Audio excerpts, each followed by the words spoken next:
নারায়ে তাকবীর, নারায়ে তাকবীর, নারায়ে তাকবীর। আমরা সবাই রাসূল সেনা, ভয় করি না বুলেট বোমা। আমার নেতা তোমার নেতা। ঢাকা ৮ আসনে প্রচারের সময় এনসিপি প্রার্থী নাসিরউদ্দিন পাটোয়ারির উপর আবারও ডিম নিক্ষেপের ঘটনা ঘটেছে। সকালে রাজধানী হাবিবুল্লাহ বাহার কলেজে এ ঘটনার জন্য প্রতিপক্ষ বিএনপি প্রার্থী মির্জা আব্বাসকে ৫ দিনের রিমান্ড মঞ্জুর করেছেন আদালত। ঢাকা মেট্রোপলিটন ম্যাজিস্ট্রেট আদালতে এই আদেশ দেন। এদিকে প্রতিপক্ষ নাসিরউদ্দিন পাটোয়ারির উপর হামলার অভিযোগ স্বীকার করেছেন ঢাকা ৮ আসনে বিএনপি প্রার্থী মির্জা আব্বাস। বিএনপি নেতা মির্জা আব্বাসের ৫ দিনের রিমান্ড দিয়েছেন আদালত। আরও জানাতে সকমে আশিক মাহমুদ যুক্ত হয়েছেন। সবুজ এনসিপি নেতা নাসিরউদ্দিন পাটোয়ারির উপর হামলার পরে বিএনপি নেতা মির্জা আব্বাস সে গ্রেফতার হয়ে এই হামলার কথা সে স্বীকার করেছে, যেই কারণে কিন্তু আদালত এই মির্জা আব্বাসের জন্য ৫ দিনের রিমান্ড মঞ্জুর করেছে।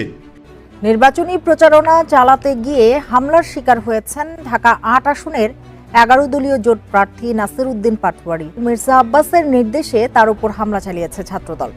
জাতীয় নাগরিক পার্টি এনসিপির মুখ্য সমন্বয়ক ও ১১ দলীয় জোট মনোনীত ঢাকা ৮ আসনের প্রার্থী নাসিরউদ্দিন পাটোয়ারির নির্বাচনী প্রচারে বাধার প্রতিবাদে বিক্ষোভ মিছিলে এনসিপির নেতাকর্মীদের সাথে জামায়াত ও ছাত্র শিবিরের নেতাকর্মীরাও অংশ নেন। এই কণ্ঠস্বরকে আমরা এবার জাতীয় সংসদে পৌঁছে দিতে চাই।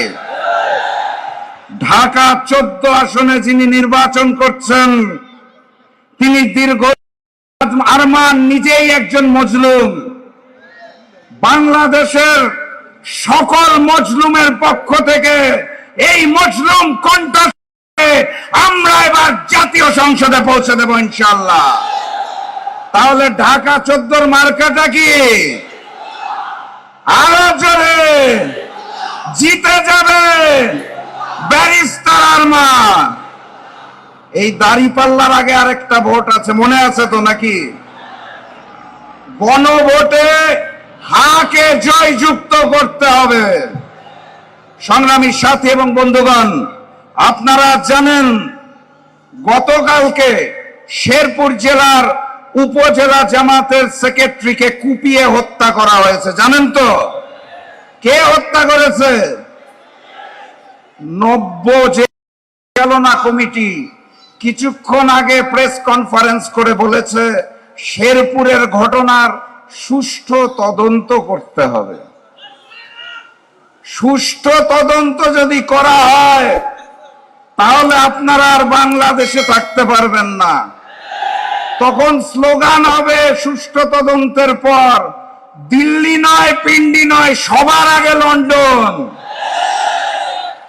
সংগ্রামী সন্ত্রাসীদের স্তম্ভ ভেঙে দাও, গুড়িয়ে দাও। আমার ভাই শহীদ কেন? তারেক জিয়া জবাব দে। আমার ভাই শহীদ কেন? আমার ভাই শহীদ কেন? ওইসের উপরে হামলা কেন? তারেক জিয়া জবাব দে, দে দে দে, জবাব দে। ওই সন্ত্রাসীদের স্তম্ভ স্বাধীন বাংলায় রাখবেন না।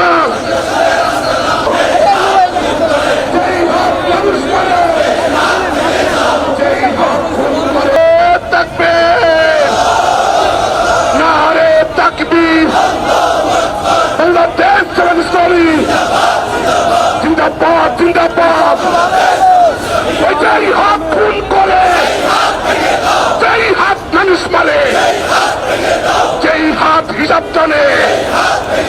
অ্যাকশন অ্যাকশন, তোমার শিবিরের অ্যাকশন, জনতার অ্যাকশন, বিপ্লবীদের অ্যাকশন, জনতার অ্যাকশন। চলছে লড়াই, চলবে, তোমার শিবিরের লড়বে।